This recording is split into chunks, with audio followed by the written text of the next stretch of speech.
All right, let's just dive in. Last time I streamed game dev, I broke my game's code midstream, and then I developed really bad back pain, and I had to take a break for the night. Thankfully, it's morning still. It's before noon.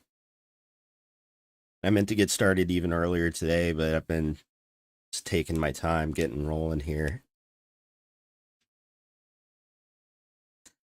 And we're rolling now, so just take a look at the setup here. And also, I want to talk real briefly about setup going down here in the bottom right.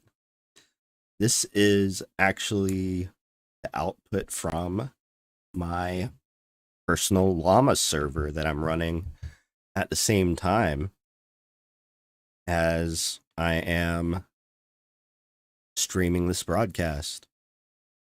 So I managed to replace GitHub Copilot entirely with llama.cpp. So check this out.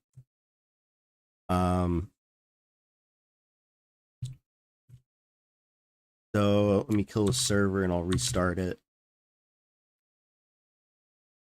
Oops. Let's see. So here's the command I'm running for llama server. I'm running the Quinn 2.5 coder, 1.5 billion parameter. Actually, I could probably use a slightly larger one. I could use the 3 billion for this broadcast and still have enough GPU to stream. Mobile Twitch sucks. Genuinely am getting so much delay and stuttering. Damn, that sucks. Hope you're doing okay, Carl. Sorry to hear that your mobile experience is not all that great. It could also be your it could, it doesn't necessarily mean that it's Twitch. It could be a lot of different things. You might consider closing some applications on your phone. You might make sure that you're on Wi-Fi. You might do a number of different things to just verify that it is indeed Twitch on this front. So we're going to go ahead and run this llama server with a context window of something like 16,000 characters. Or tokens, rather. Or actually, I'm not sure if the context window is characters or tokens. Because like when they say the context window, are they talking about characters? It's a good question.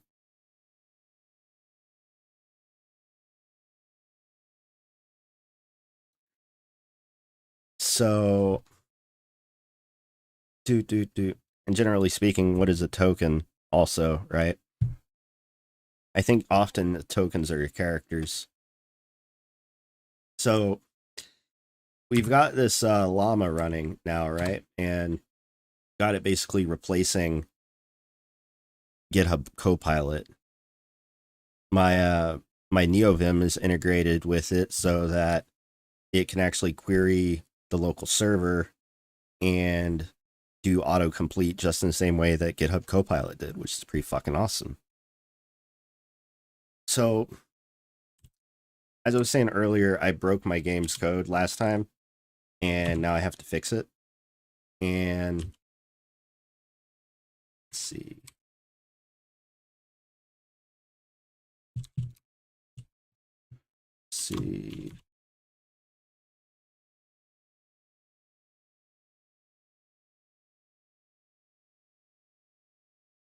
Okay, yeah.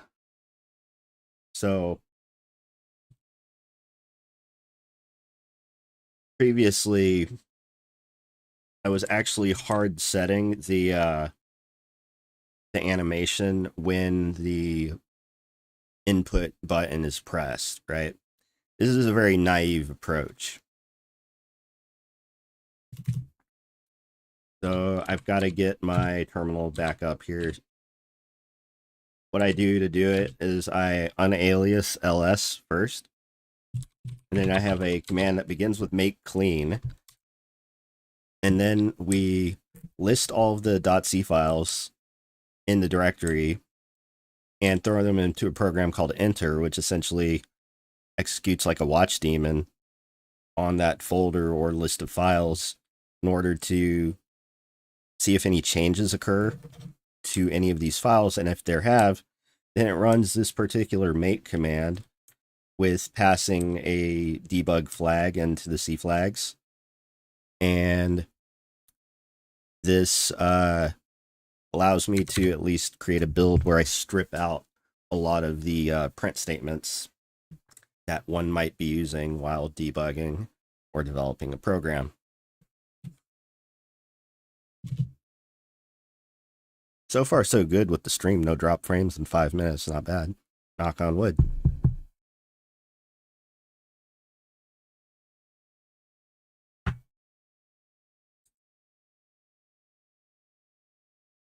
So we run that. It'll auto build every time I save. So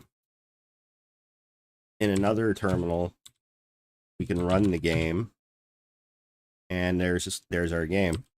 As you can see, even though I'm hitting input, the processing 0 actions, and while you can see the dude turning in directions, right? He's not moving.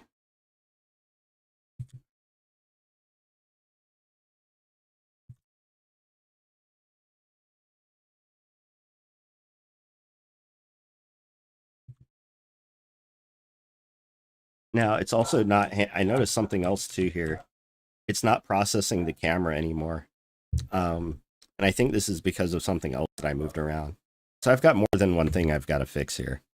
I think doing the camera would be moderately easier than solving this walking situation, because the amount of legwork that I have to do for the walking is significantly more. And what I was saying earlier was previously the naive approach to having the walking actually appear is that I was setting the walking like sprite or the animation as soon as the button is pressed. So if you press right, you can see the dude move or at least appear to walk, and he's hopping in place, right? So this works no matter what direction you press. I handle 8 direction movement, and previously what was happening, or what was supposed to happen, is that you actually move from tile to tile. So something has gotten broken during my whole refactor overhaul here, and I have to continue the process of stepping forward to implement this whole system properly. So by properly, I mean, I don't want to set the animation immediately after pressing the input key, because what the input key is actually supposed to do is launch an action into the game world, right? It creates an action that's called an action move. It has certain properties on it, such as the ID of the entity actually doing the move, and then the XY direction that they're actually moving in. And we want to process this action somewhere else, which we do. But then we have to get the results of those actions. And depending on the result of the action, depends on what actually should happen when it comes to the animation.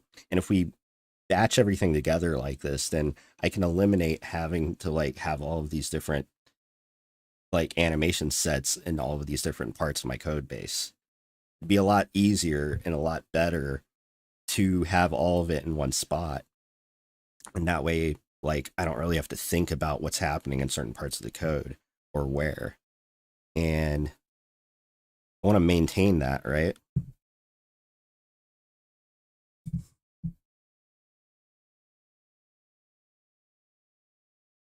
So this is why I have to do this overhaul. During the overhaul, as I said in the previous stream, I totally expected things to break. It's not a big deal because it's going to happen, but the less times it can happen, the better. So we want to fix camera first, right? said this would be easiest.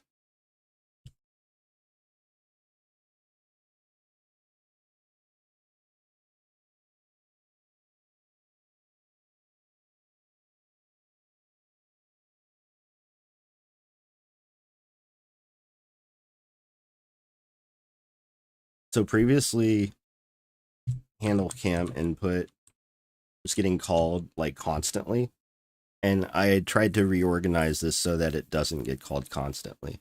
But obviously I did something wrong here.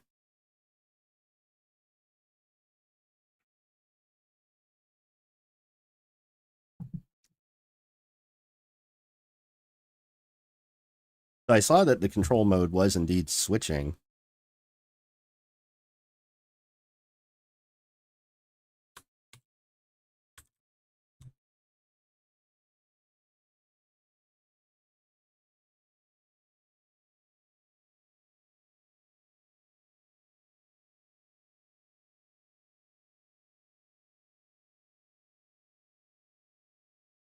Where do we define control mode camera? Okay, yeah, it's over in control mode.h. It's 0. So if control mode equals 0,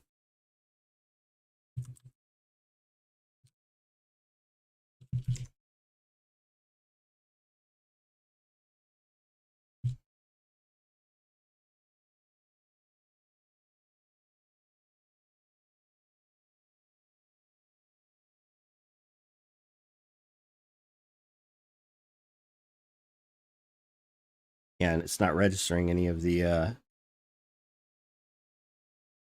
our input. What's up with that?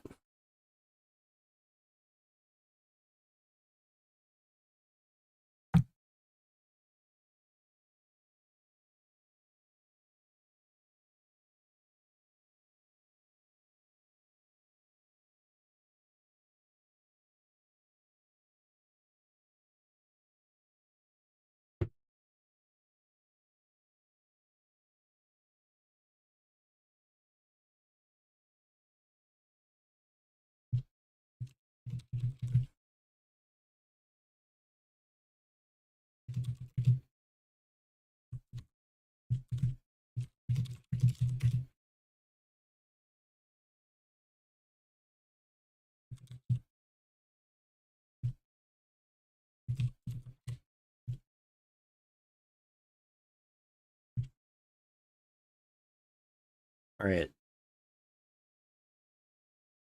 Let's get it back to how it was, right?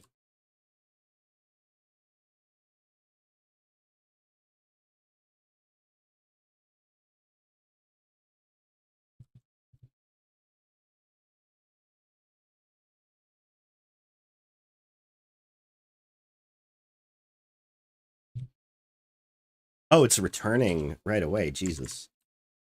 God, that was dumb. That was a stupid error. Holy shit, that was stupid.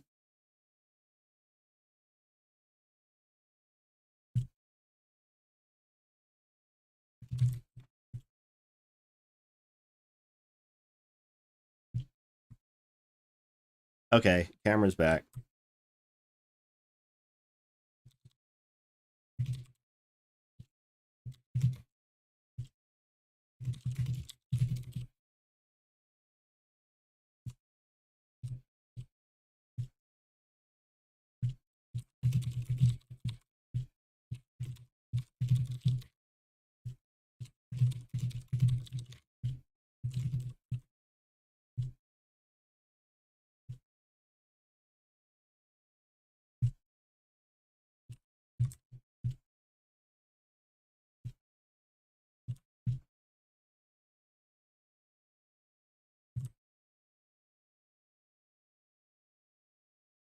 Oh, it's doing things at the same time though now.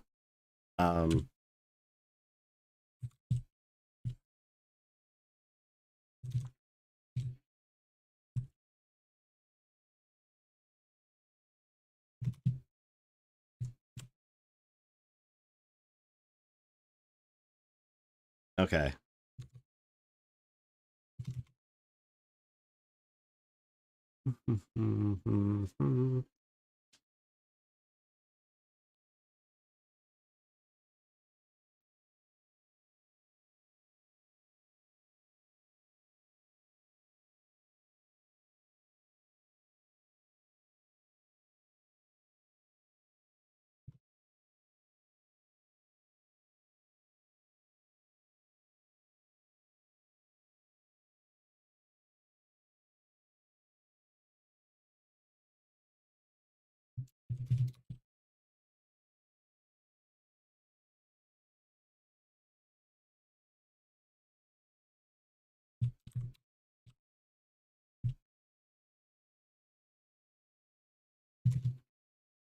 Okay. I'm getting really close to the hard part here.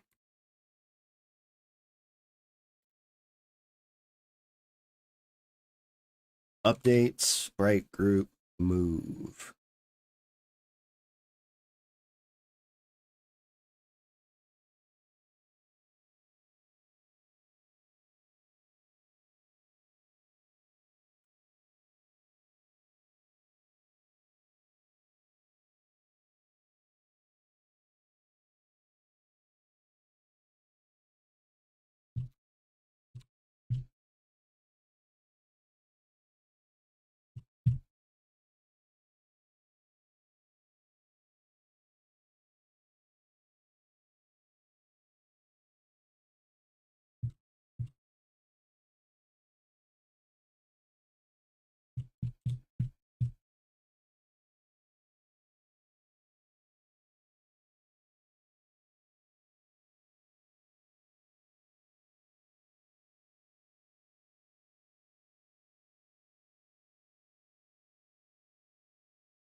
Okay, so we have a reset entities animation, which is if we set the animation into another state, like, for some other animation, it calls reset entity animation, which takes a look at the current animation, and if the number of loops is greater than one, so if it's actually completed one loop of whatever animation it's on, it returns it to the default animation. So that, like, if you're idling, you're just idling forever, and you walk one loop, then you're idling again. So there's a correlation between one walking cycle and the distance between one tile and another, right? So that whole process previously looked really smooth. So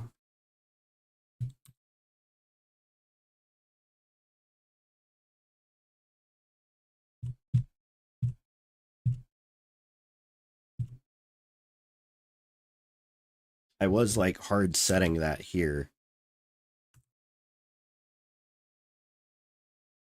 And then during the process action,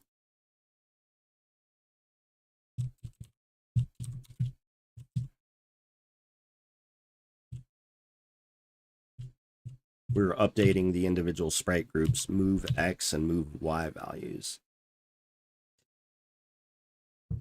So if we perform a move, we want to call this function and update whatever sprite we happen to be at, right? So like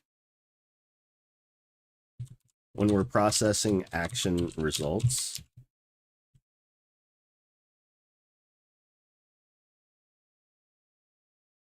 we get all these different values, and then we want to call a sprite update. Sprite update is going to end up doing something depending, right? So like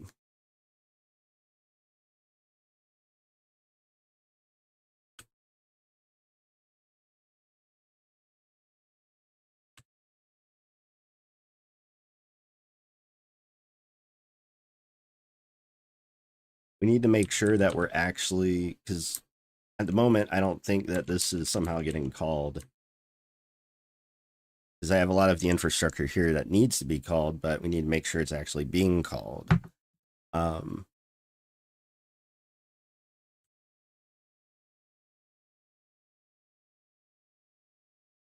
we update game state, if there are any NPCs, we grab their actions and throw them into the actions array. When we run through and process all the actions, and then we have to process the action results.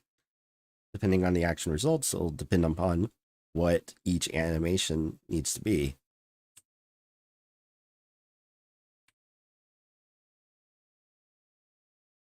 I'm just kind of saying this out loud for my own benefit.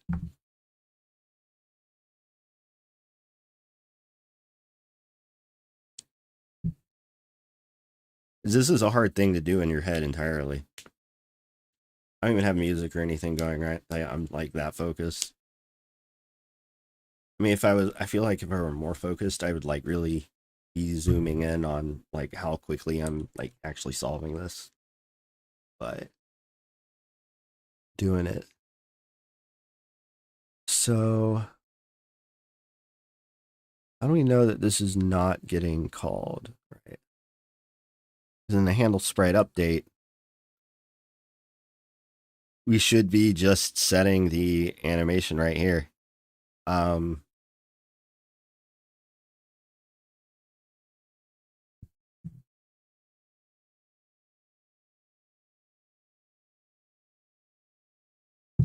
then we should be updating the sprite group immediately after that, which updates the context of the direction.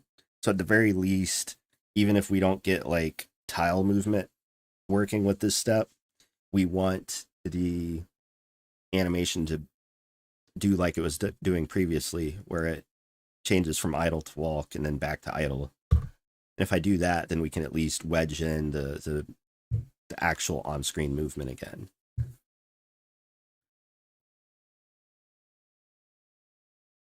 But we have to know that this is actually being called. And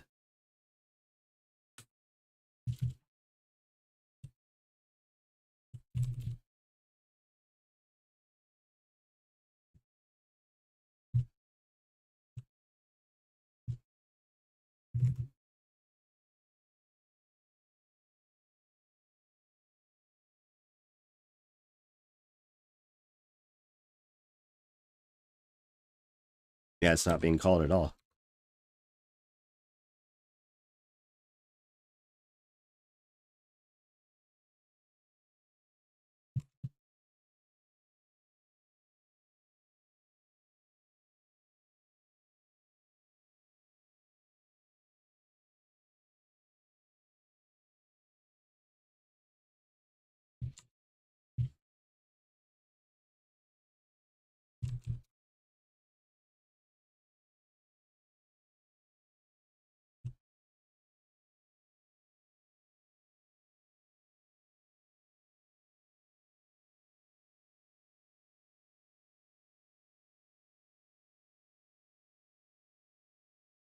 Okay, so it's actually getting into that branch, which is good.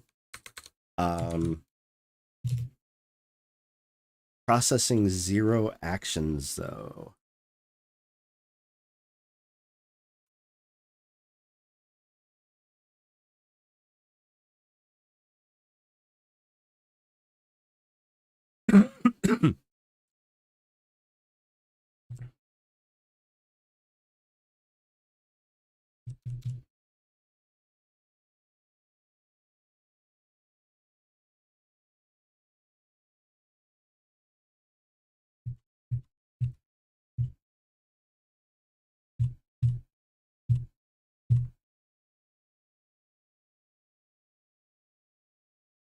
Okay, so we call create action.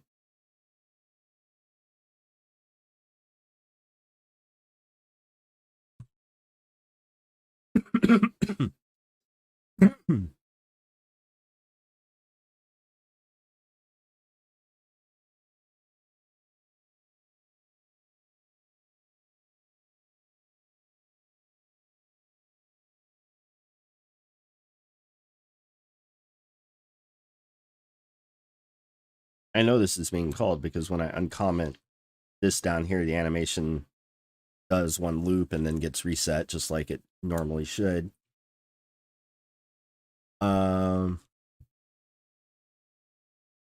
And even then, I don't think we need to call update sprite group here because we're supposed to call it later.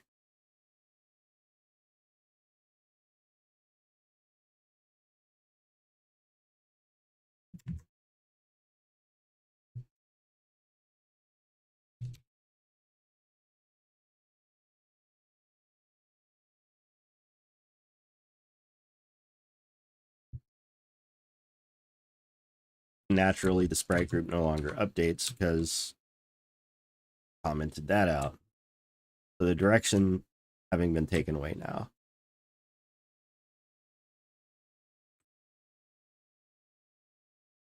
See the action count jigger, like jiggle.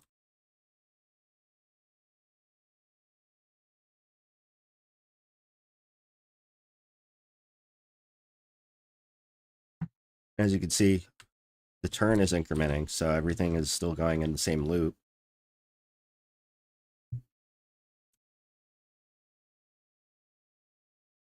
So, what the heck?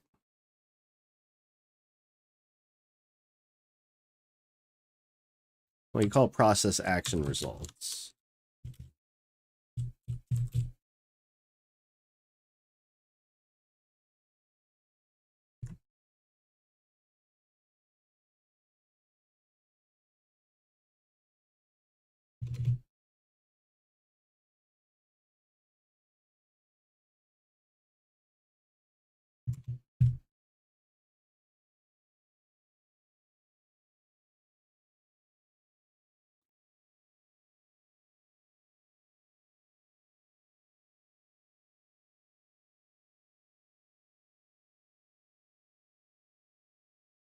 Does this loop ever actually go?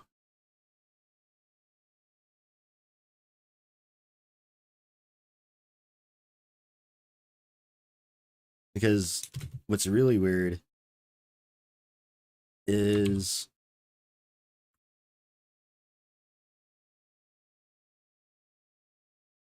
I know process action is getting called because we get the message in Lua, but even process actions is saying that there's 0 actions.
So we want to make sure that the action's getting created, right?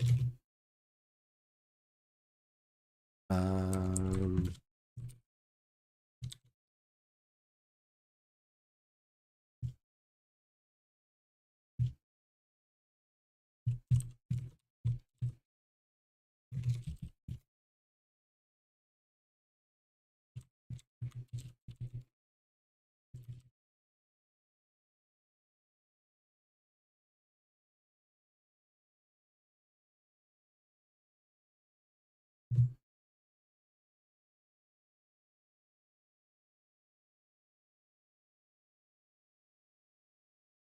nice.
All right, so create action naturally would call create action with a particular entity ID, type X and Y.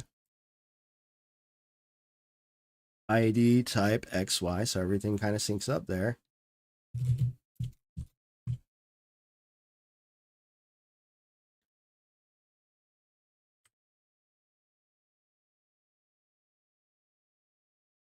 So let's take a look at the terminal output.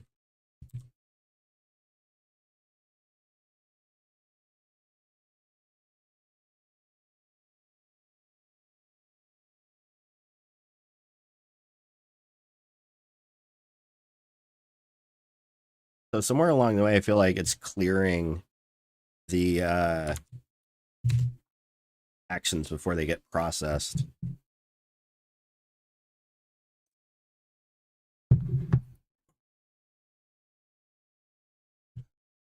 Oh, yeah, wait.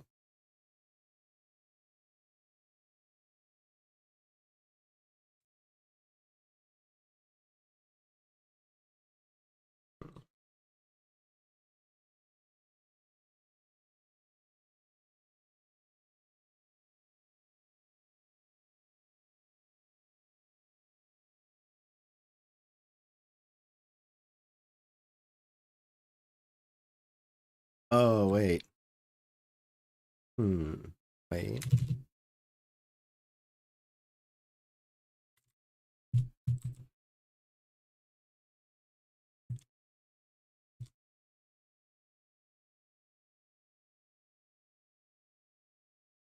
Oh, and then it clears it afterwards, but it should actually have actions before this.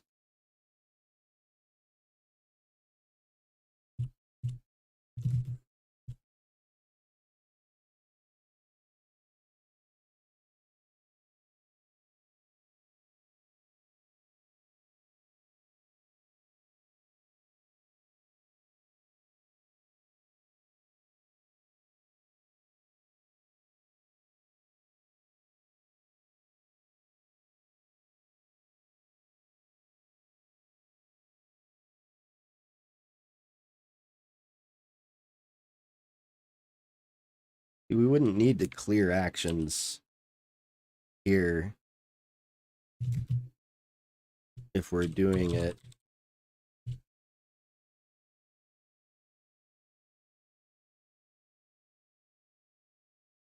Oh, there's a difference between actions and game state dot actions. Oops.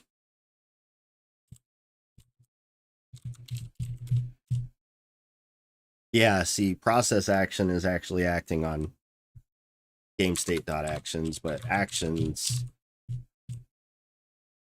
couldn't exist anymore.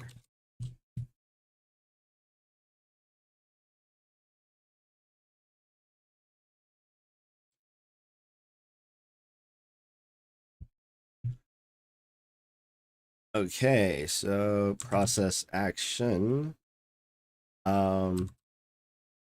It should be actually game state dot actions.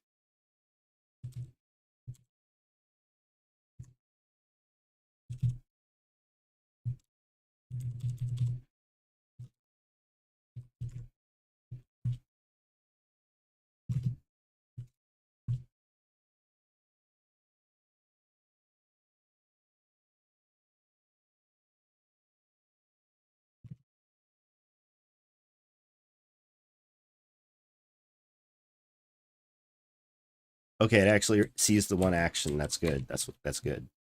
Okay.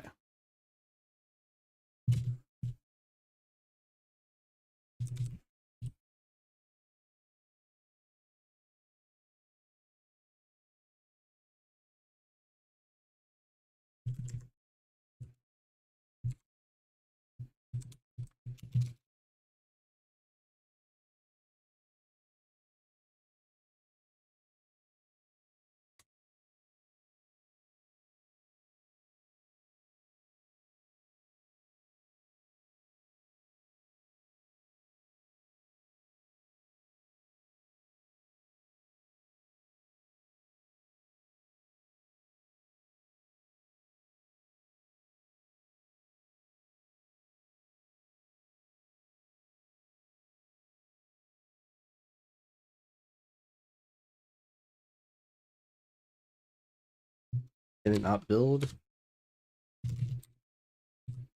Oh, oops. Not mdebug.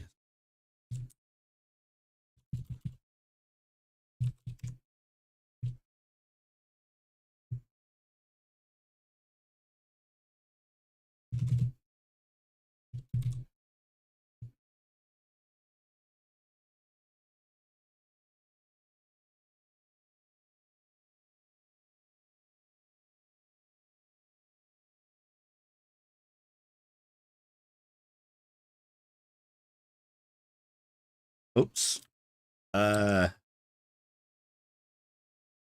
would do it.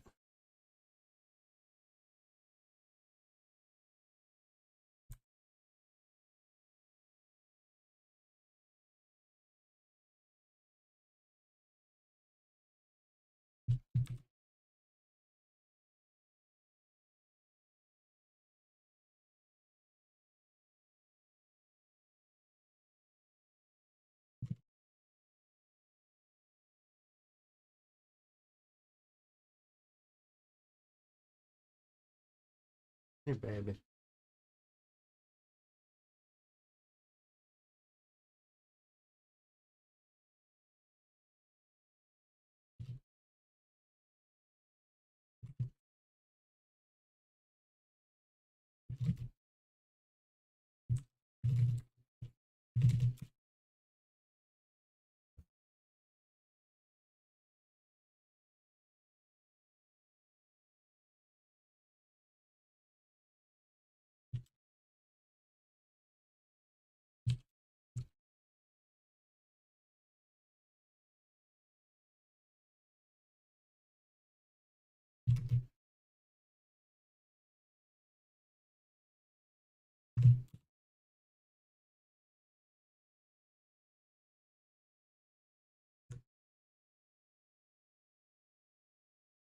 Oops, I didn't mean to hit Q.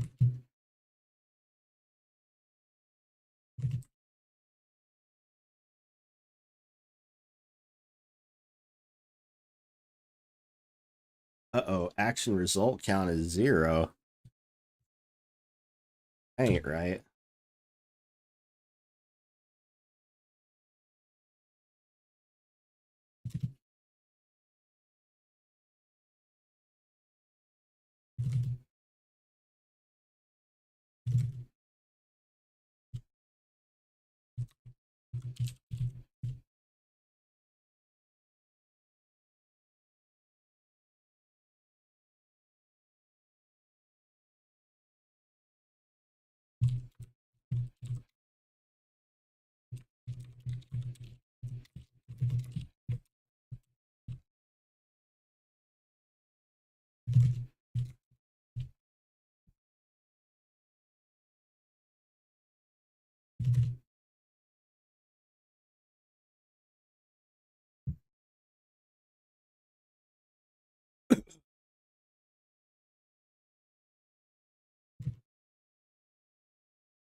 My baby doll just woke up.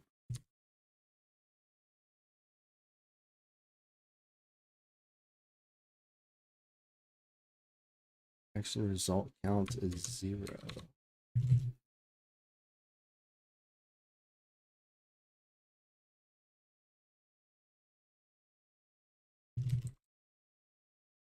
We have to take her OUT here in a few.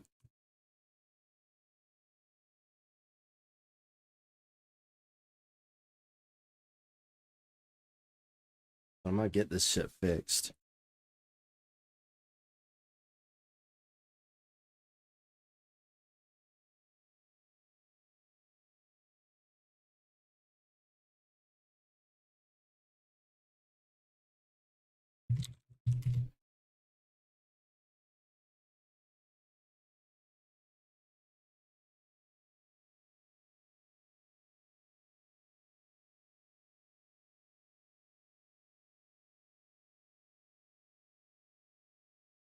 Oh, insert.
Here, we're gonna step OUT real quick.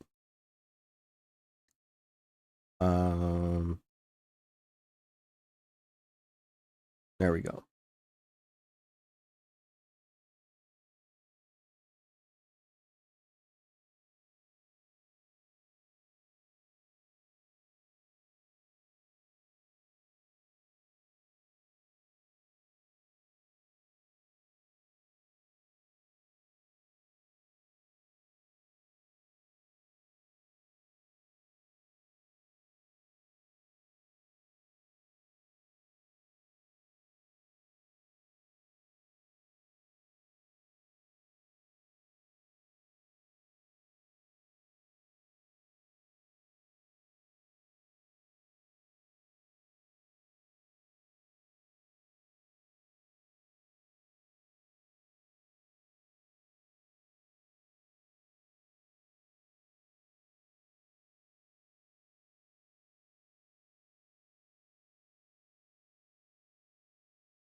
All right, we're back.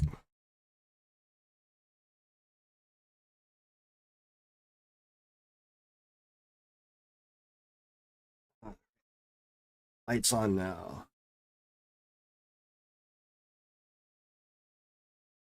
So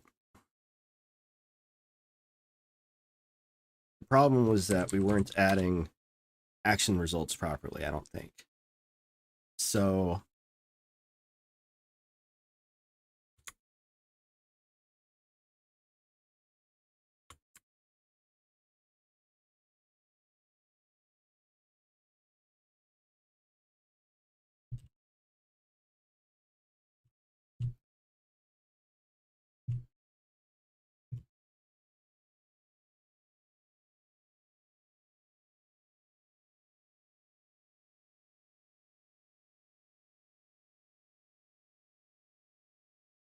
still 0. Fuck.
Oh, it's fucking dying before.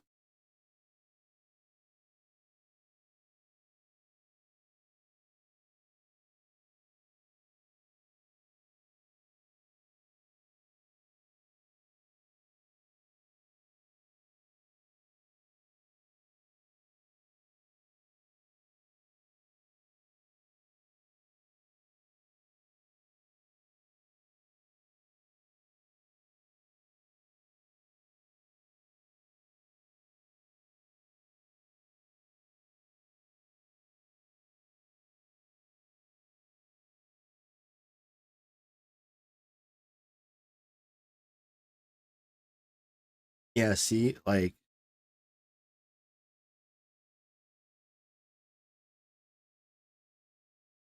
is it ever actually closing the Lua?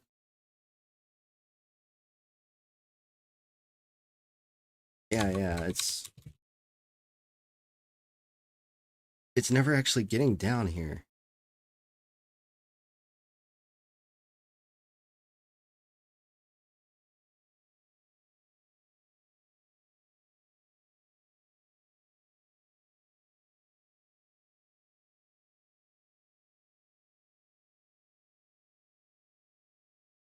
Yeah, process action begin. right? Right here.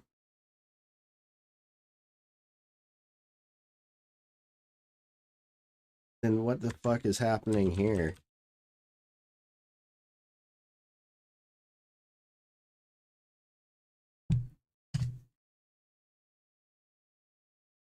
Right, let's do some real old school debugging, right?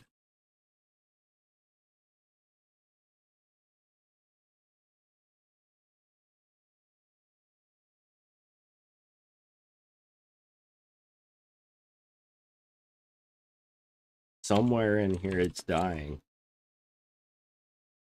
And we have enough print statements to narrow it down to exactly where, because it isn't clear.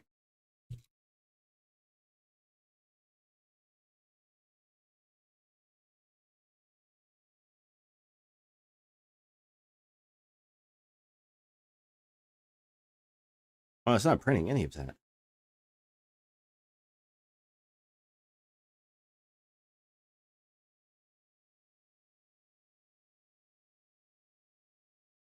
Process action begin.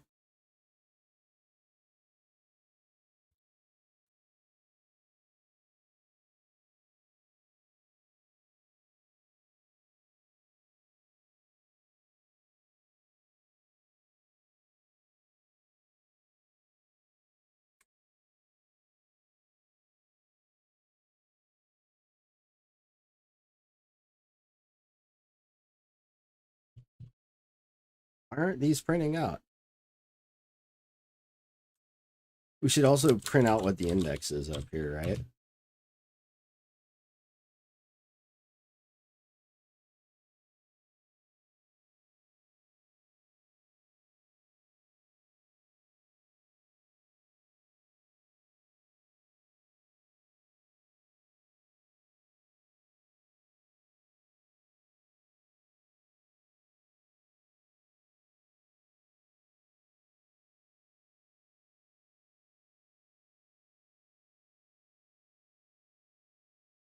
Been building every time, and we're not getting any errors back from Lewis, so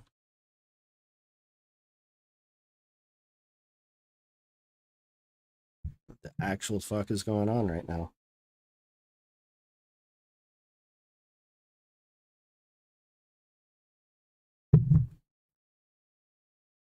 Processing one actions.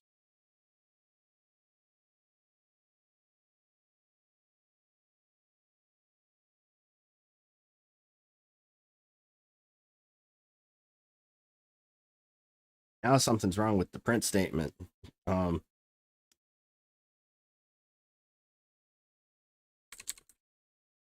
this was printing out just a moment ago.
How is it legit skipping this print though?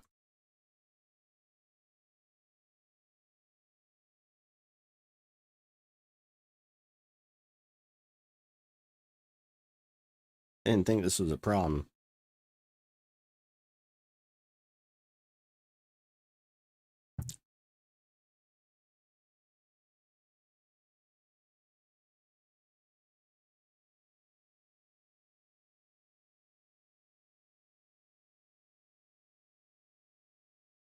Lua, how do we convert a int to string?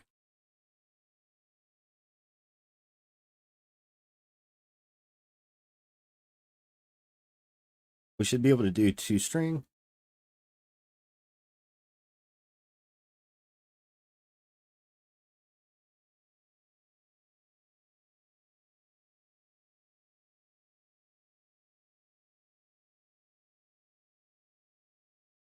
I don't know that I have to do this.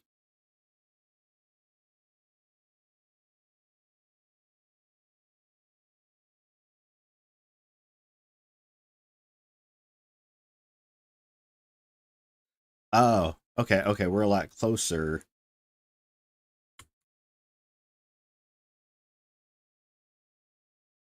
But it's taking something invalid. That's why this isn't working right.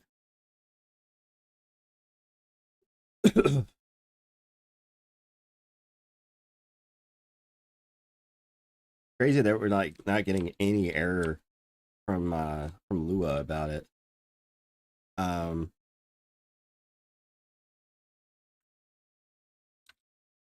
Needs to be I actually.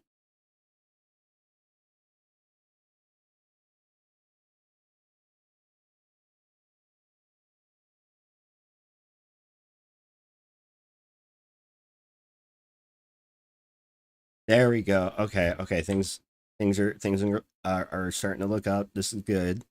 This is good. Okay. Okay.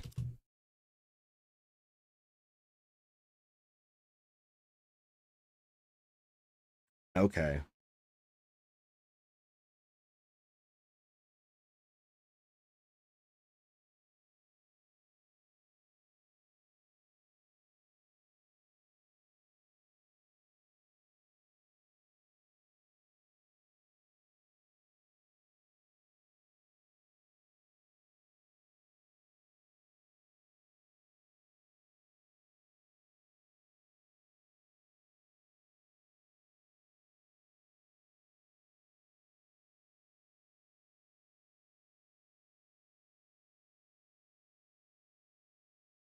Okay, perfect. Perfect. Okay, okay, I understand now.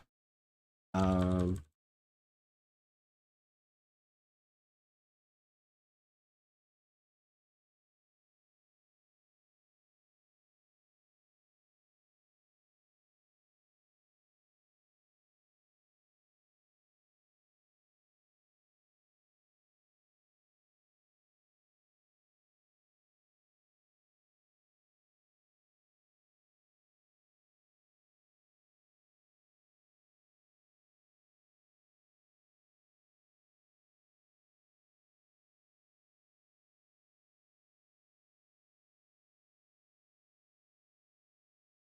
uh-oh.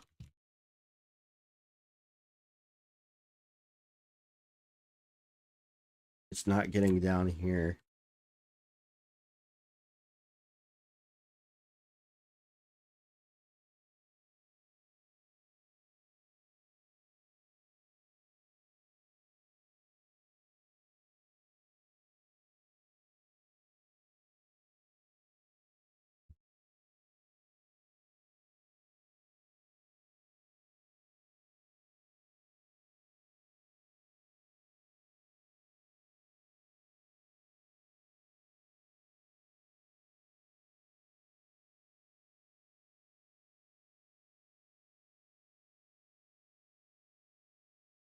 It's getting down to 4.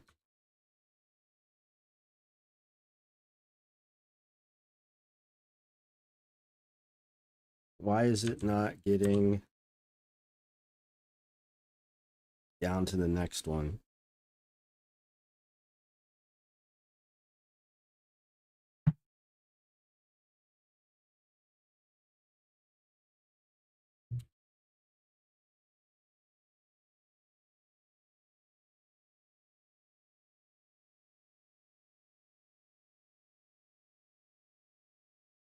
Oh, whoops.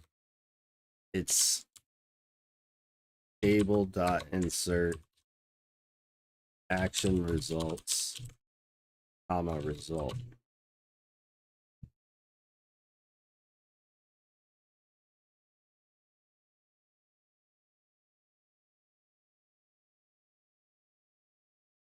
Okay, good. We're getting new errors. Size of action results is actually returning 1 now. This is good, but we're not getting down to that 5. Wait, we never printed a 5, duh. Okay.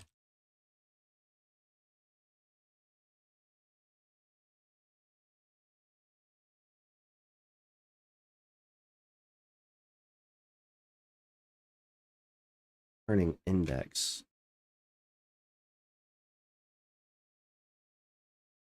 Oh, we never tell what that index is. So index would be, oh no. Why would we return the index? I don't know. I mean, it's just like the same thing in and out. The assumption is that there's a correlation between the action index and the action result index. Like they should technically match, right?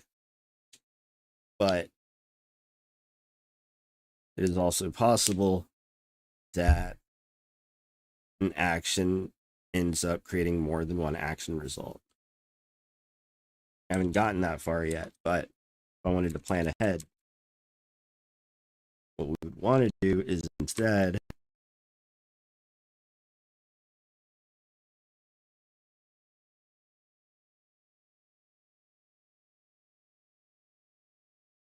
like as an example, one attack could be someone vomiting. Like I see this on all the time in Dwarf Fortress. Someone could vomit and end up puking on multiple people, like across different tiles. So it's possible that that gets handled a number of different ways. One thing that could happen is that one action could generate multiple action results, and each action result gets handled individually. Like for instance, it would have the same actor ID for the action, but the target ID for each action result would be different. And this way we could like go backwards and forwards correlating, was this person's vomit as a result of, like, was this person's vomit on their shirt the result of this person or this other person? Like if 20 people got vomited on and it's 2 people who vomited, you know, like you could have complex mappings for who vomited on who and when, be able to keep track of that information in the past. So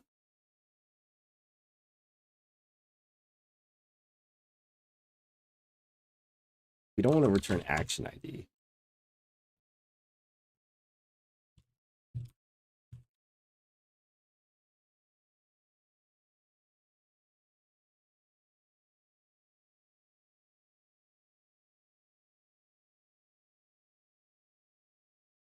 We don't want to necessarily like hard code the handling of the results here. Um,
Value is not a number.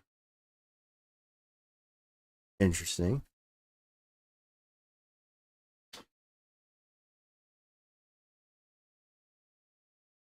Flipgame Lua.c 862.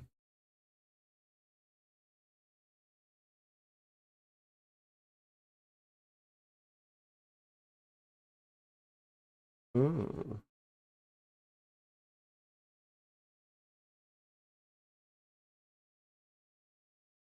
Get action results.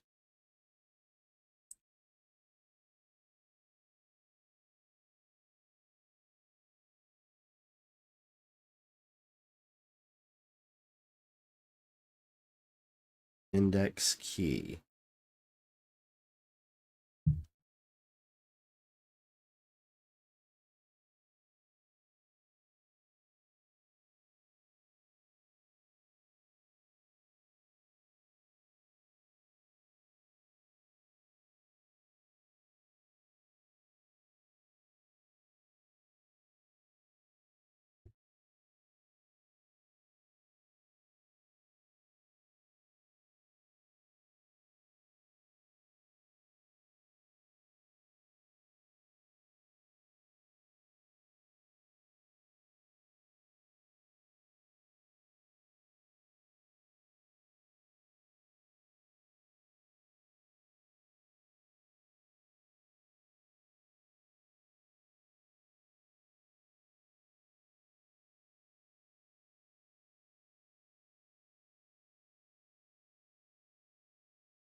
Saying the action result is not an integer.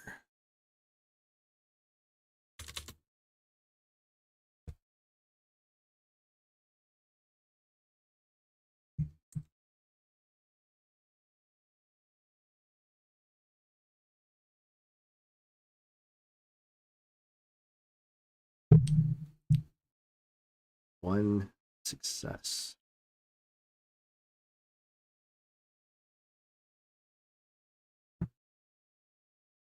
Oh.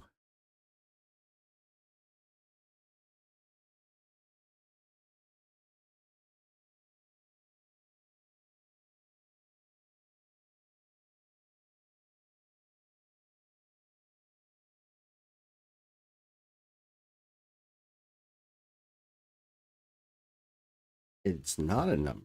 That's true.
Okay, we're actually getting somewhere. We're actually making progress. Doesn't look like it because not much is happening on the screen at the moment. But the error messages don't lie.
Index is negative.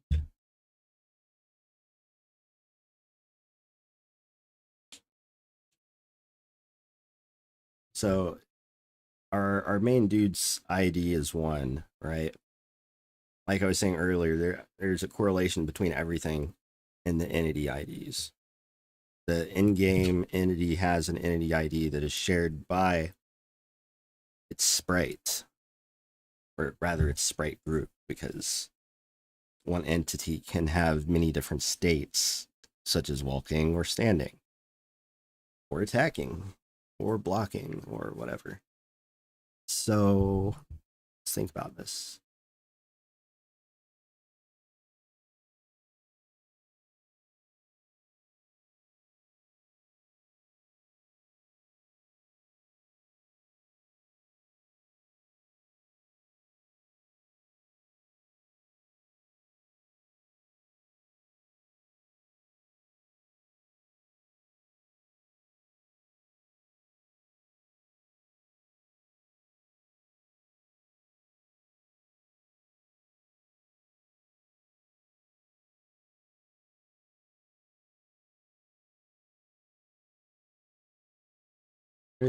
Where is this failing?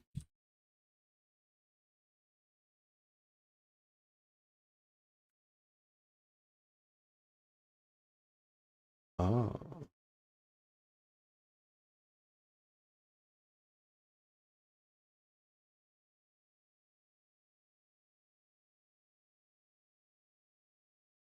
Wait a second.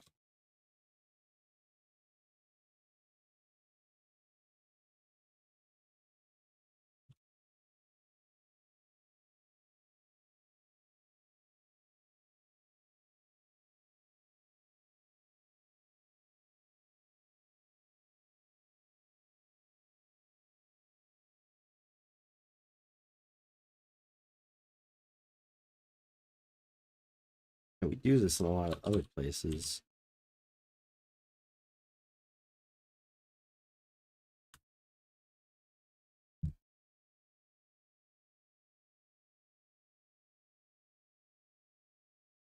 Entity animation set.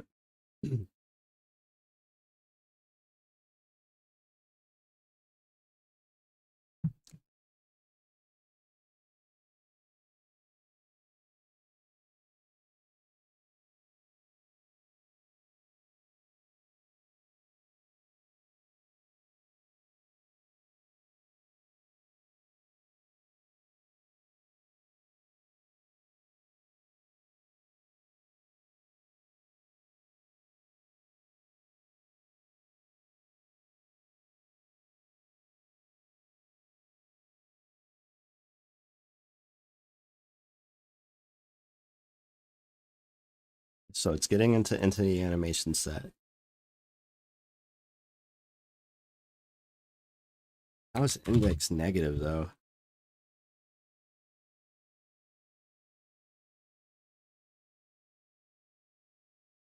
Oh, okay. So we set it at -1 here, and then I guess we're incorrectly grabbing the race.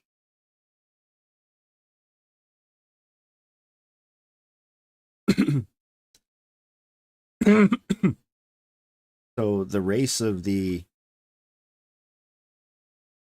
entity, which could be none if it's not properly set.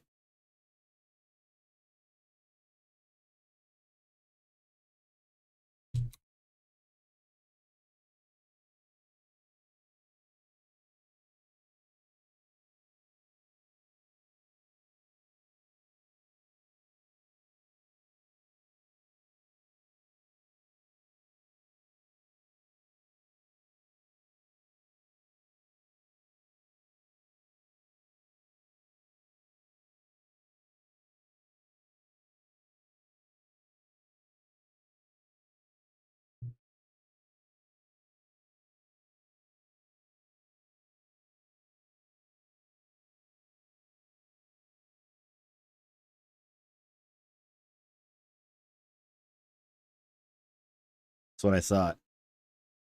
Race is set to -1. Or it returned at -1 rather.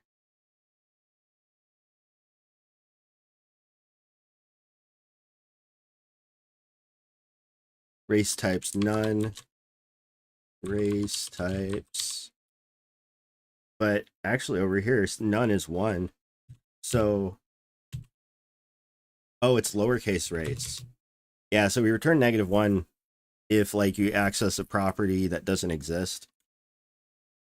So, or like the Lua function that's supposed to return an int errors out for some reason, so that the calling application can do something with that information. So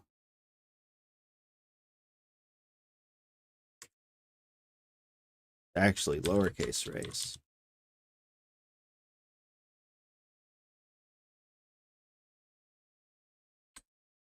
And we're walking again. Look at that shit. Oh, fuck, yeah. Okay, okay. Let's fucking go. Let's fucking go. I'm gonna leave all this debug info in for right now.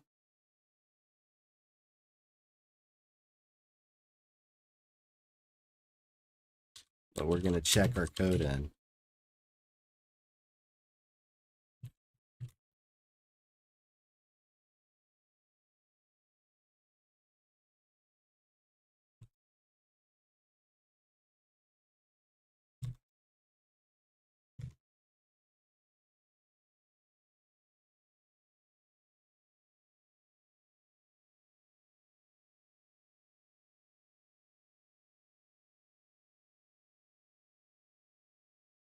Okay.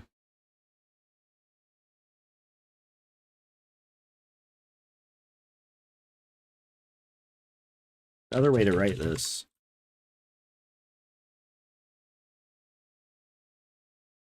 Oh, wait.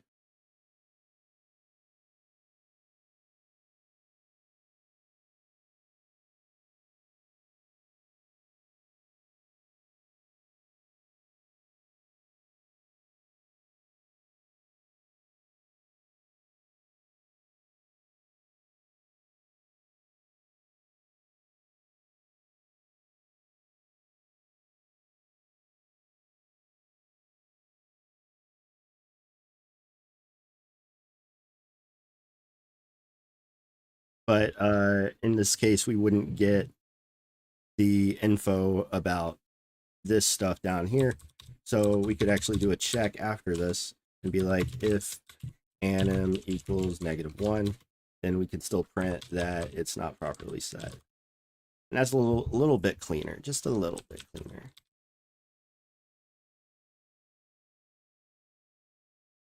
Ew, I don't like how it reformatted it there. Whatever. So what's next? So in addition to the walk, right? Like the animation being set, we need to update the move.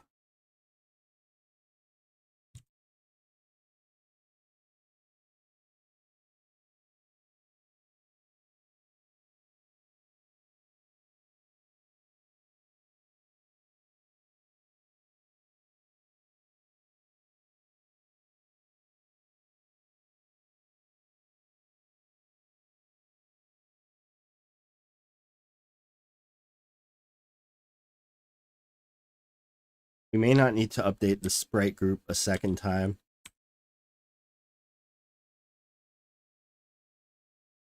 Okay, this is not quite correct.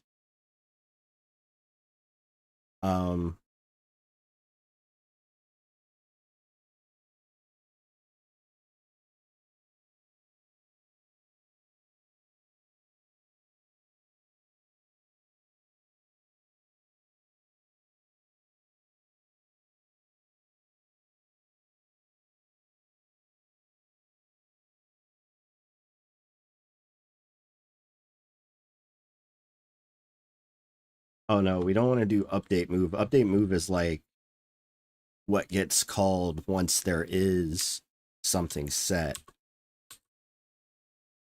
So that's not quite right.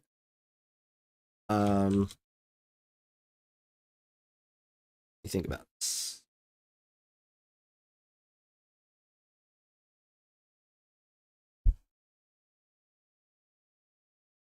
No drop frames this whole time. Fucking amazing. That's so good. What else? What? Oh, fuck.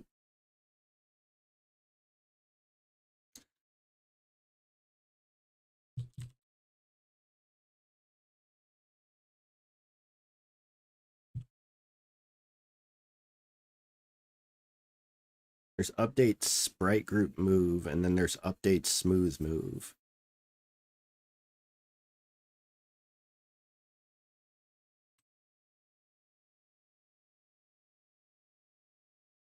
And there's by last move.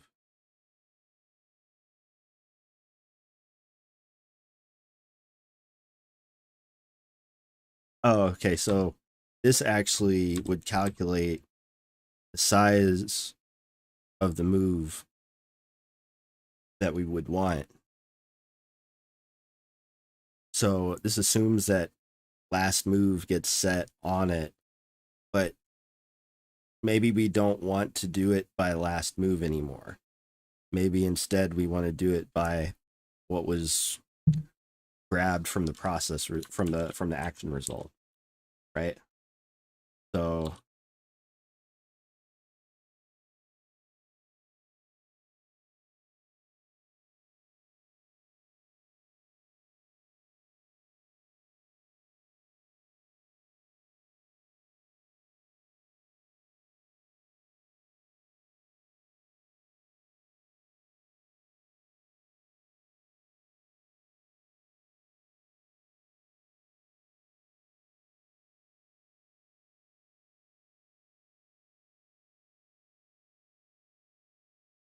look at that. Oh shit.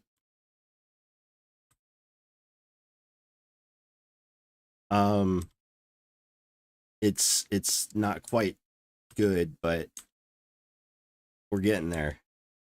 It's doing stuff again.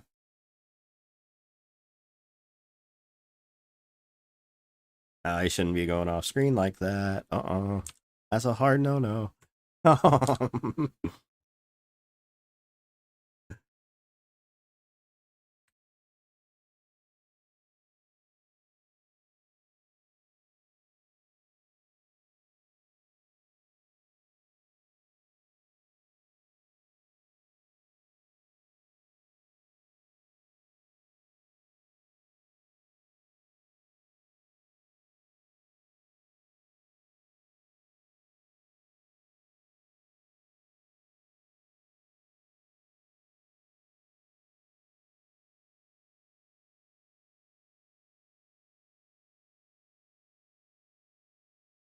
Too many.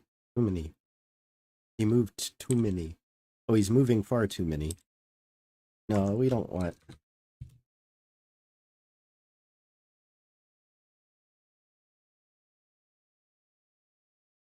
Why is he moving so many?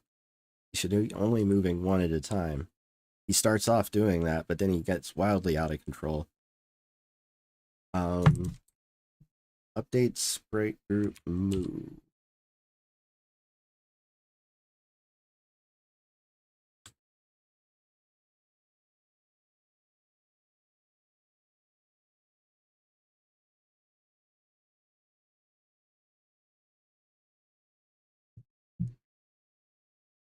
This also does a walking thing, but we actually do that in the level above, so we no longer need this.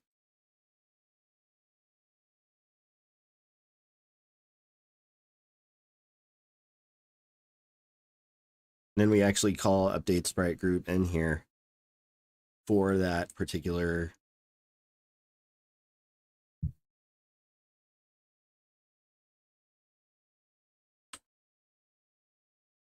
It's very clear that the move on the sprite group is not getting cleared out though.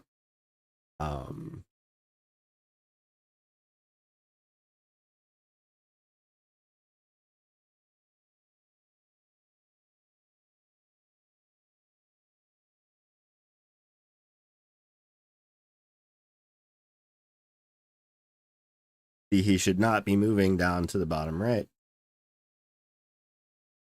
He's like, now he's down and 2 over.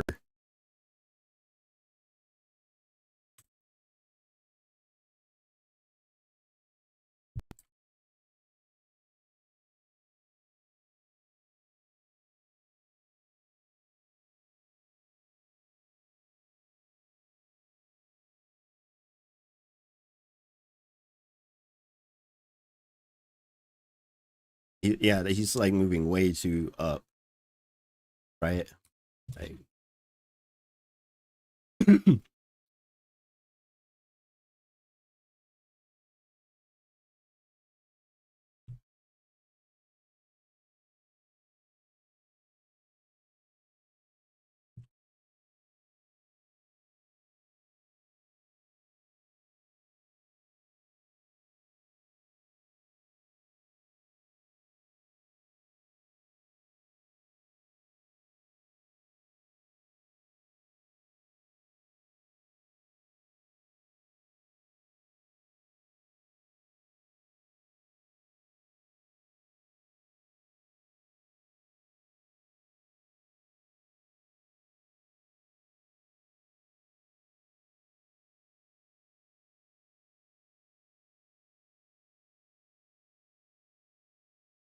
see, this should progressively move it to closer to 0, but then it shouldn't be doing like triple updates like this.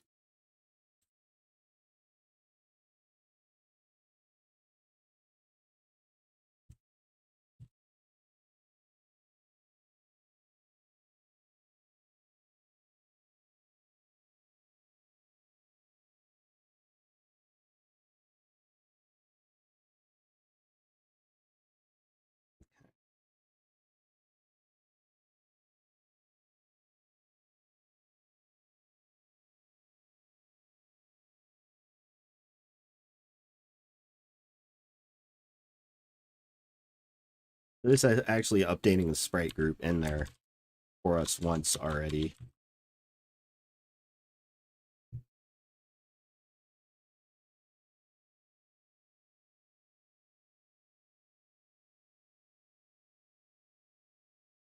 Damn it.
Okay, this is correct, but it's not updating the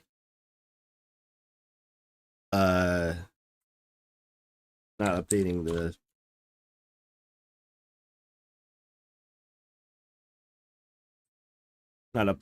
the context.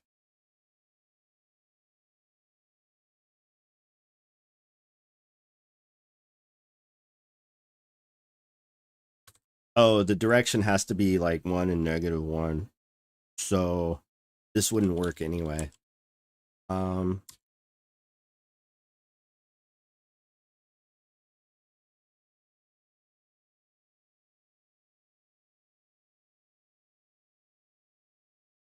so we could actually put this back in.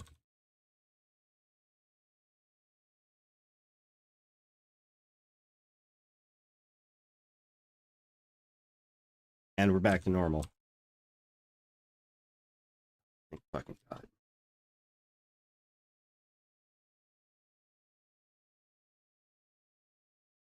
Okay. Jesus Christ.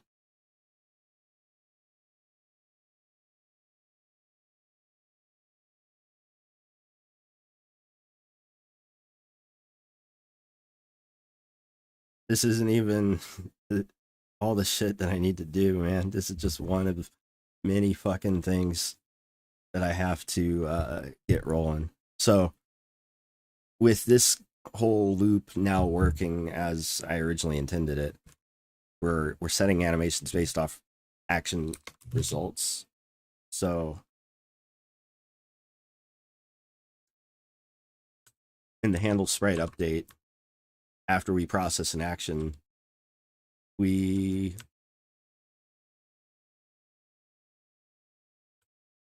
actually, when we call this, we're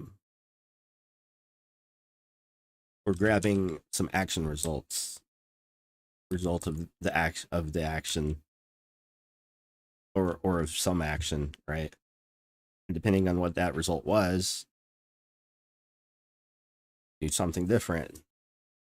So to start with, I implemented walking.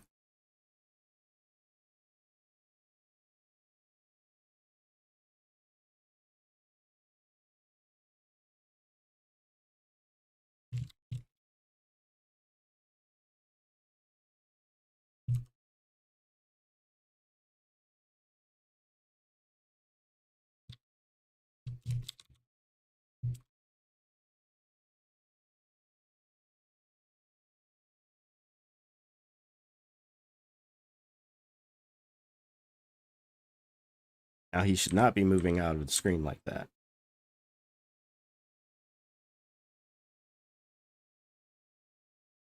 That's absolutely not allowed.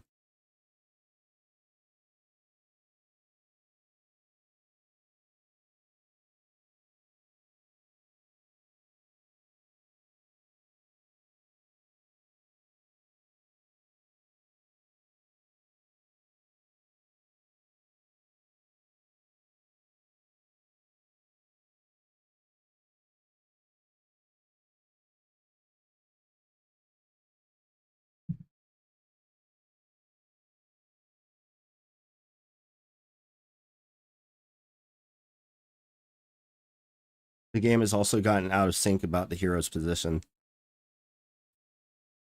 Technically, and also up is not allowing him. He can't go up after this point.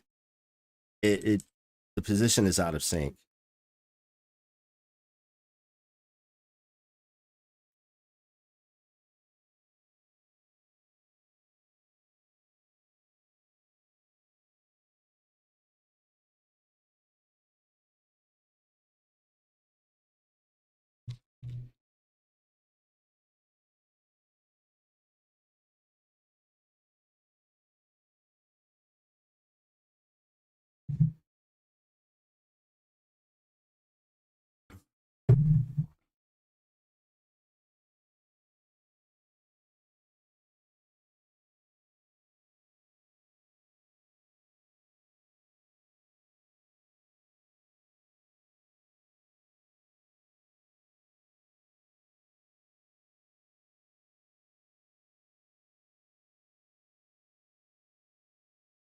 When I run the game to start with,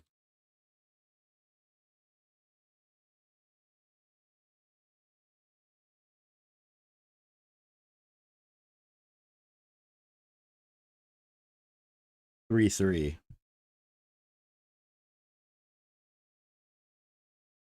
Okay, that's correct. Oh, and it gets out of sync at this point because I am able to step out of bounds, which I should not be able to.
Failed to process action result. Okay.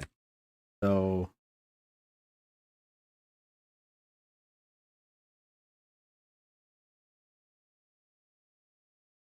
it shouldn't be doing any sort of update.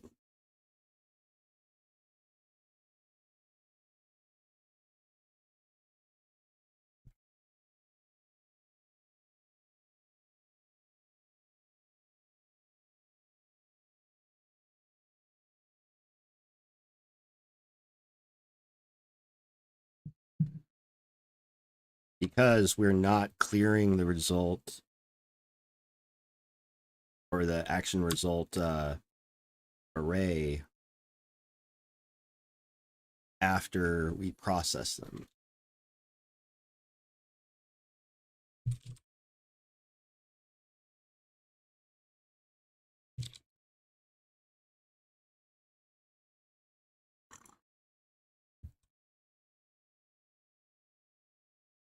Okay. So over in Lua, we need a clear action results.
There we go.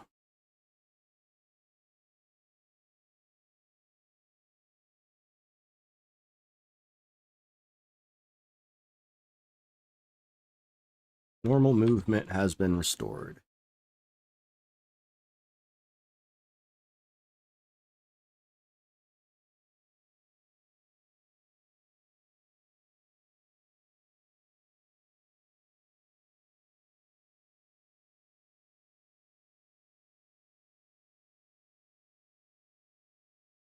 Okay.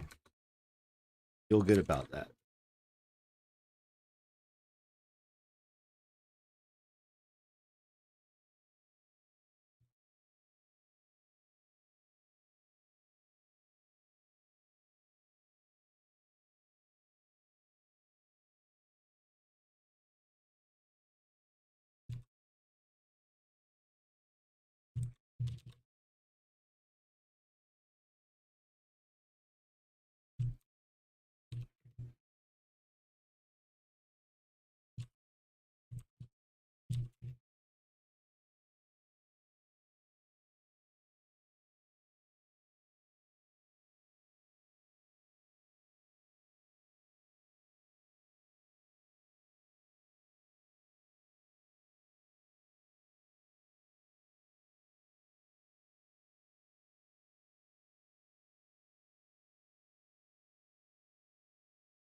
I have to say, for first time doing llama.cpp as a replacement for copilot, it's been really nice so far. I do notice that the 3 billion parameter Quinn model doesn't perform as well as the 7 billion, or maybe I just don't have my stuff tuned properly, but at the end of the day, it's still not bad. It's still good for self-hosted. You know, being able to save $20 a month ain't nothing to shake a stick at. You know what I'm saying? Like, fuck.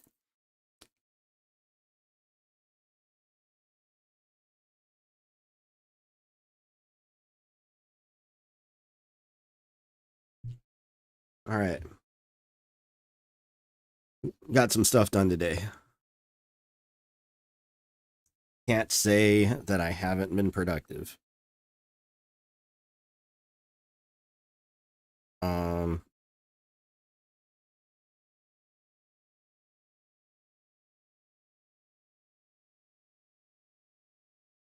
we fixed the animation problem, or the main one anyway.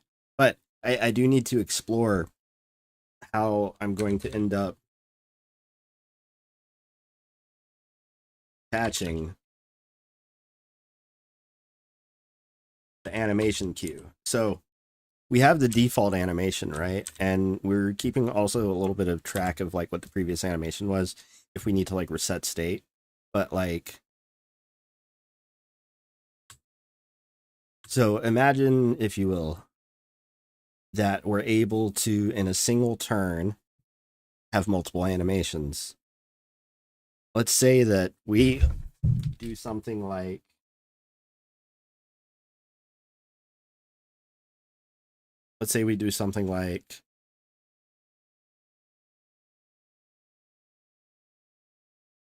attack an enemy. This is the example I keep going back to, and it's the one I want to get working. Let's say we attack an enemy, and that enemy also attacks us. So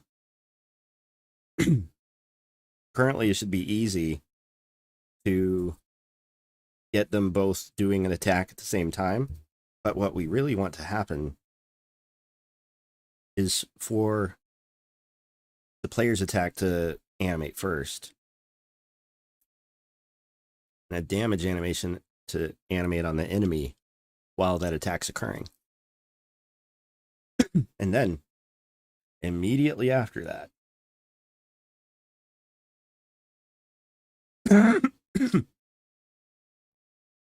we want to move to the next animation. So the enemy who was damaged is now attacking, and the player who was attacking is now damaged. And the way that I plan to do this is in the locations where we actually do the sprite update. This sprite update is going to be moved to a different location, but in this current spot, like when we're doing this instead, what we want to do is select the correct animation that we want in queue.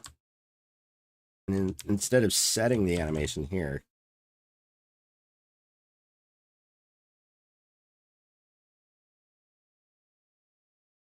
we're going to enqueue it.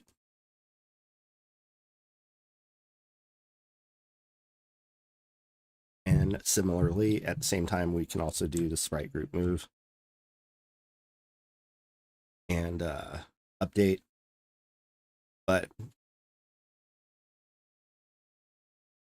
by being able to cycle through these animations one at a time and then return it to the default animation, I hope to be able to render things in arbitrary orders so that we could technically cycle through every single animation that a sprite group has available.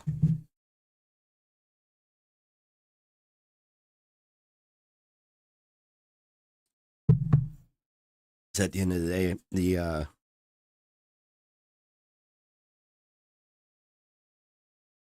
like for instance, maybe like one action has multiple effects. Like for instance, I used the vomit example earlier, but it could go even deeper. So like if we want to get 2 or 3 animations stacked in there, imagine that the player throws a vial of green liquid or poison or something at the enemy. The vial breaks on the enemy, causing damage. So damage animation would be number 1.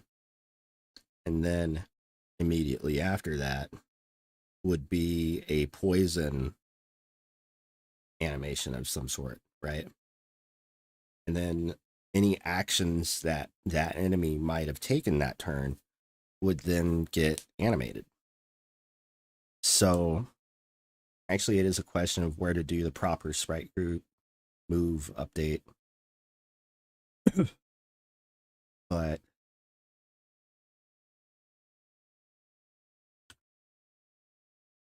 basically instead of doing this, we're going to want to add this animation to the animation queue. And then actually what we could do to have it like side by side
You good so far?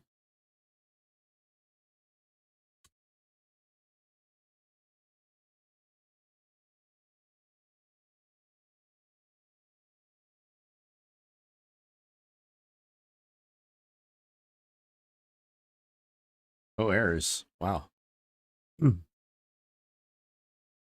Is that right?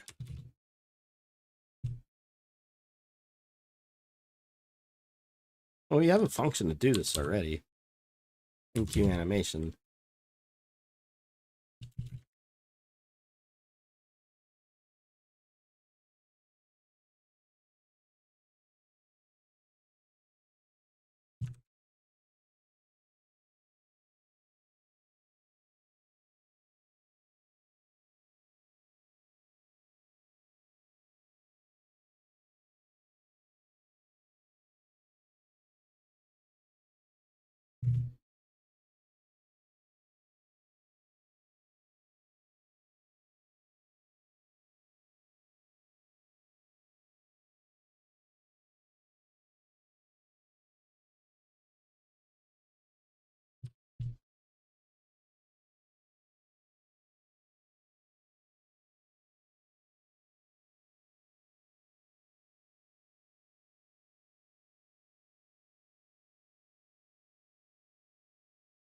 And so we have to be clearing the queue every so often, right?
Animation set and then animation in queue. Okay.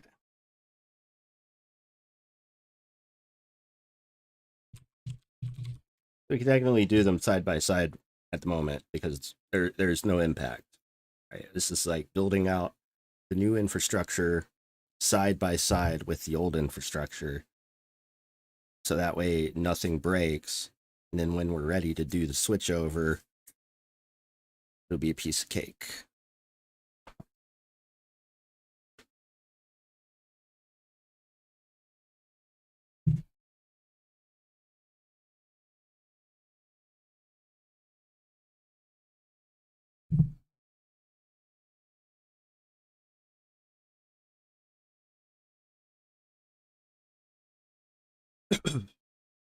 What's next?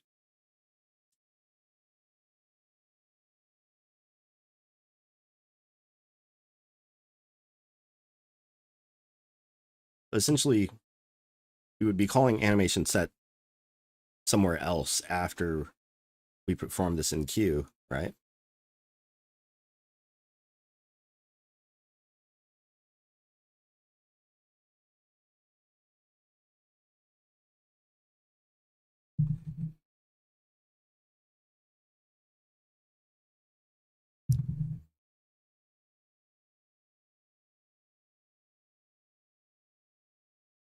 After sprite update,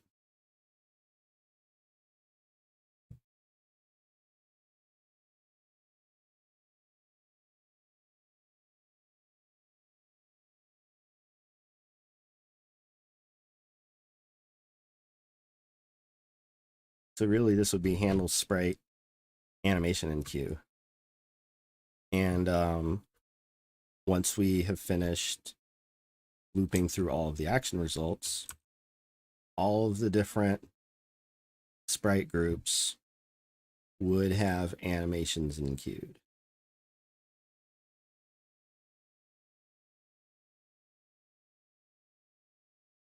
So what this would allow us to do is iterate through all of the sprite groups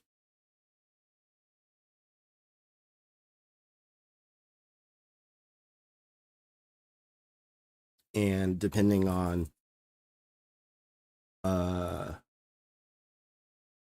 like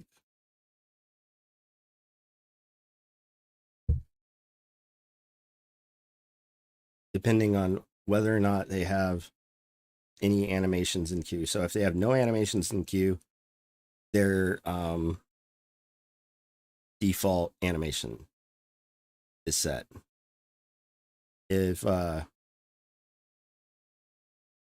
have one animation in queue, then it gets set to whatever that animation is.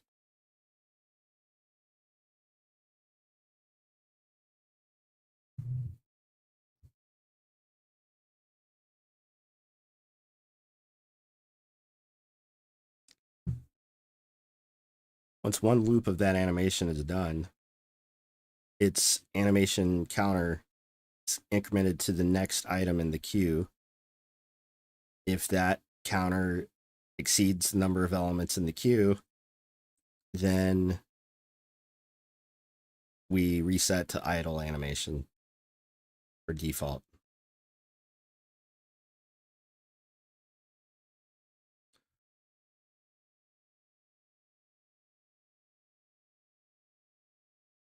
Probably end up taking a break here, get some real food. No drop frames this whole stream. Pretty fucking good.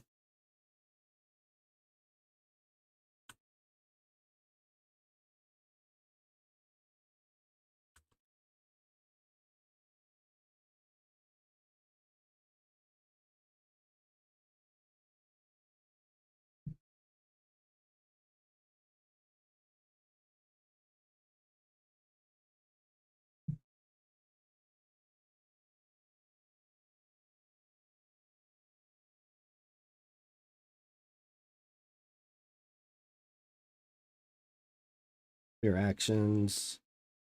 Let's see.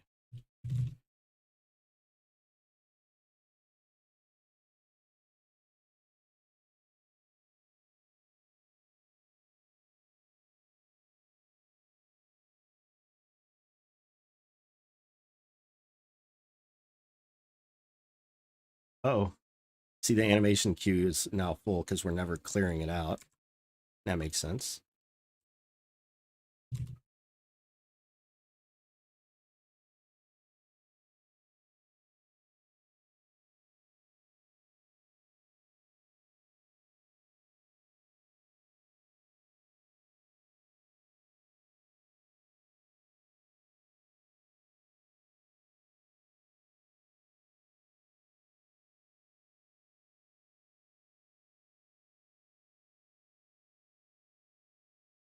If we can avoid iterating over every sprite group, it's really the only things that we would want to update or handle updating for were things that actually had stuff in process action results. So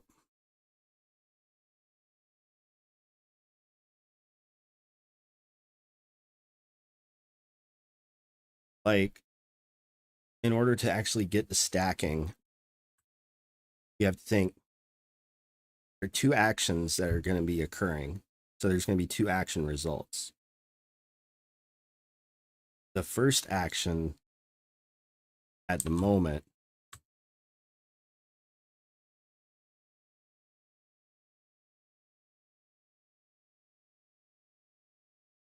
we're not handling the attack.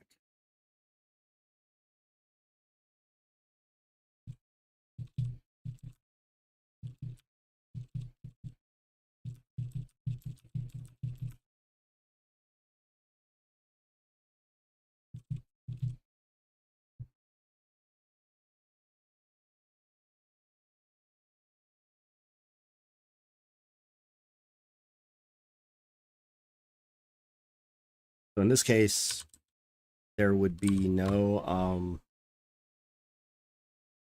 sprite group move for the attack.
Right, so we got attacks back.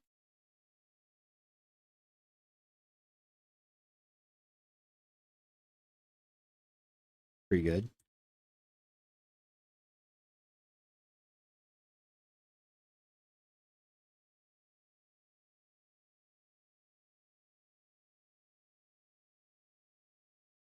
But again, we're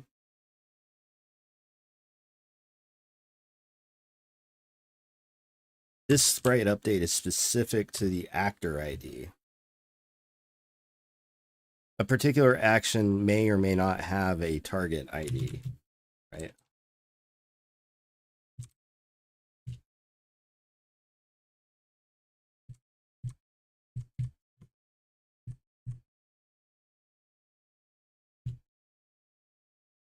Target ID could be -1. Target ID is -1, then there's no need to set sprite on a target.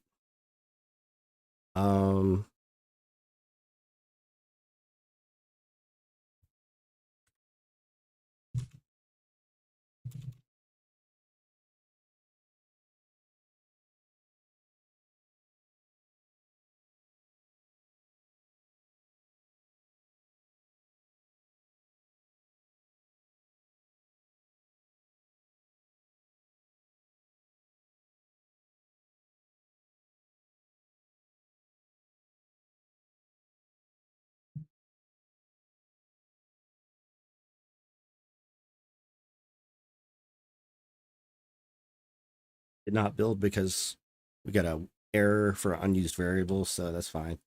But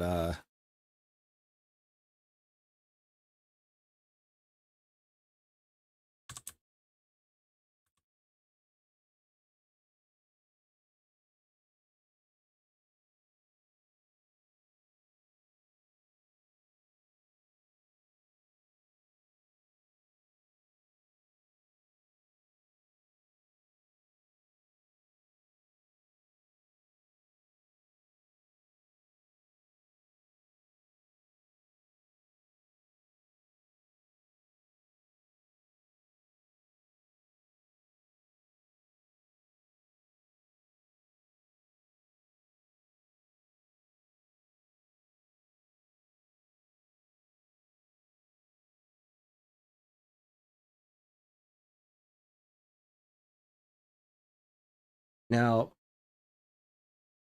the X direction and the Y direction,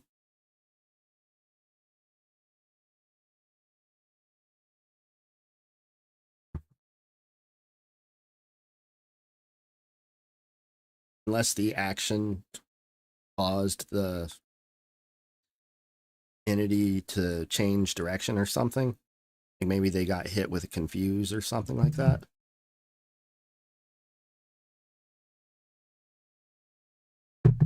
Then for the target,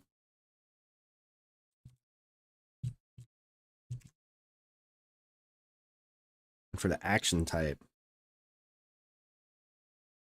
um,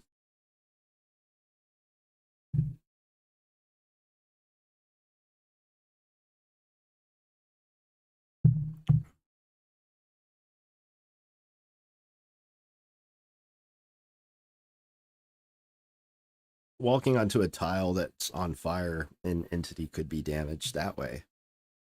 So it's not like the burning tile did something.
um,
oh wait, how do I just yank one character?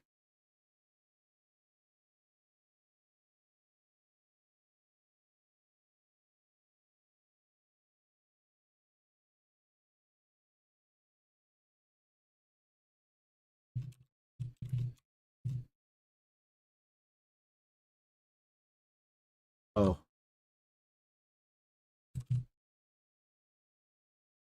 Yeah, that's one way to do it.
You have to keep a good correlation between the definitions here and what's in the Lua. In the future, I might even start automatically generating some of these particular .h files.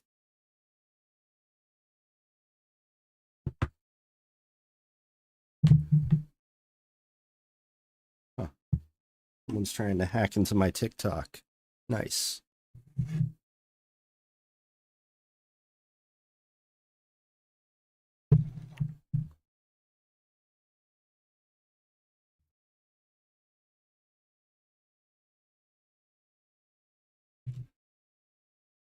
Not that I have anything important there. I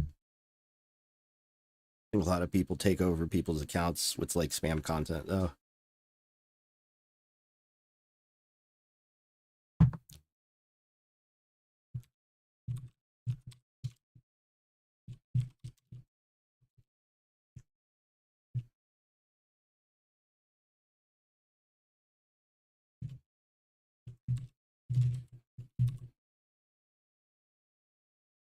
$12.36.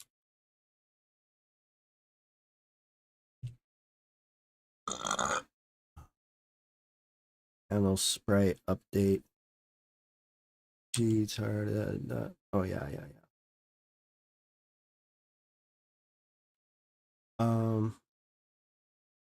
Success.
Oh, right.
Instead of action type, we should do action result type.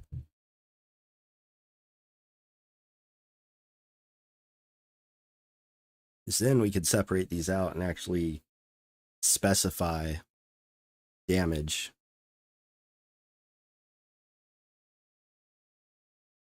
Because if you attack and it fails, you can select not to do the damage animation this way.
Oh,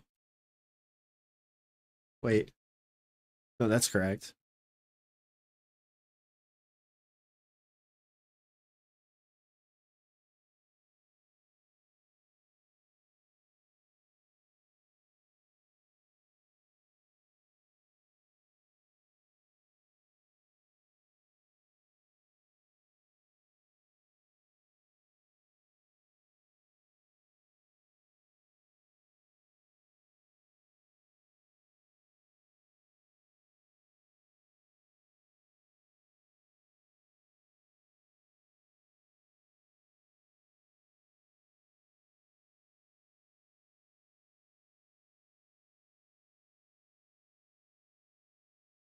Get action results.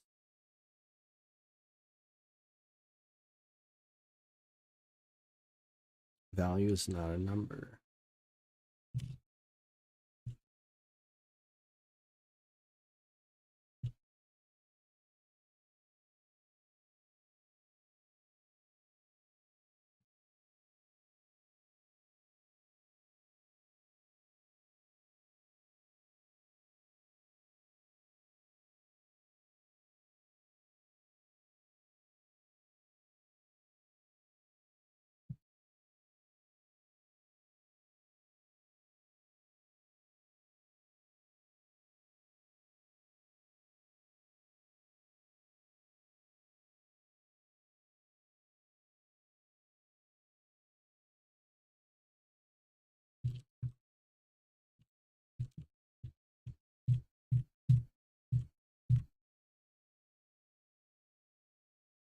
Oh.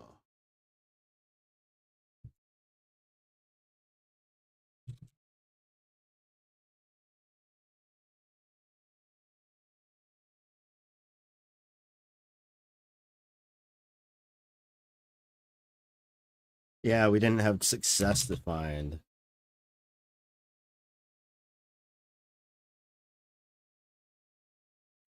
There we go. We're back to normal.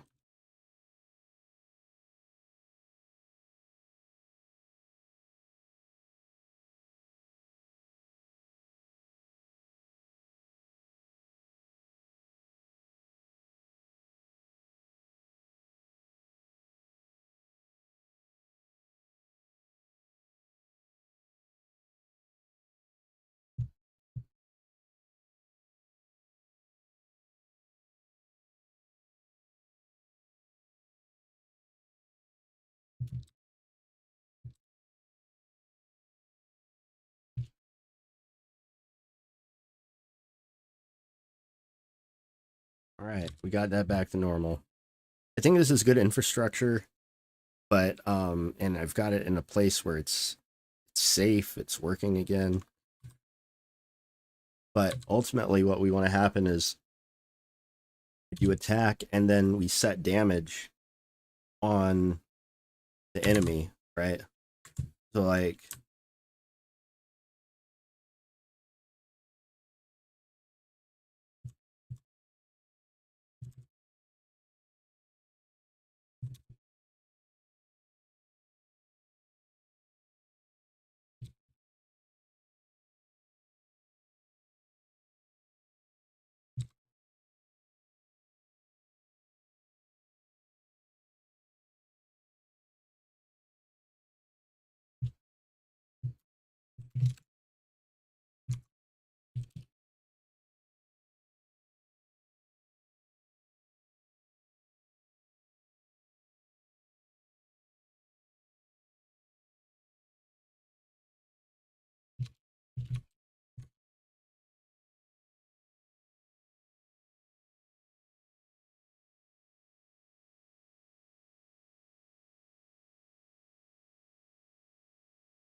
so now we want to hop over into sprite update one more time.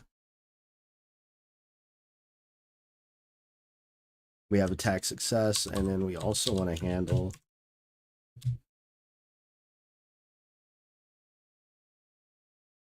there'll probably be a way to like prune this code down too, but right now this is fine.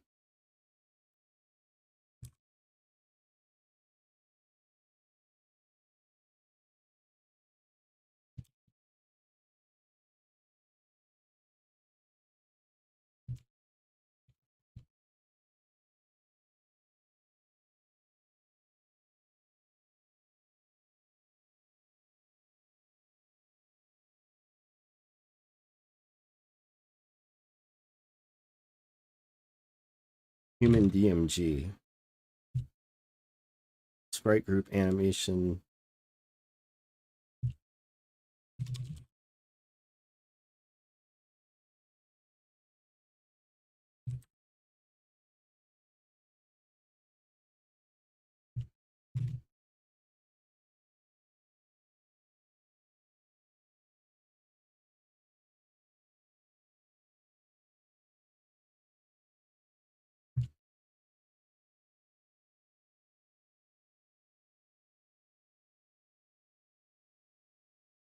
Yes. Okay.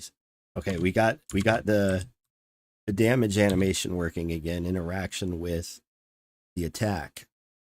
So as you can see, though, we've been working towards this enqueuing system, and so the idea is that you're going to want to set the enemy up in a loop so that he's attacking constantly to the left, and that when I attack, this animation plays, but then it's immediately followed up by the enemy attacking, and then me being damaged. So in order to get that working, we're going to have to first create a hook to actually process the animation, the animation in the queue that it's currently pointing to, increment that to the next animation after one loop has occurred, and then if there are no more animations in the queue, or there are none to begin with, set it to an idle state and make sure that that's constantly on loop and it's not like jittery or anything weird. Let's check this code in.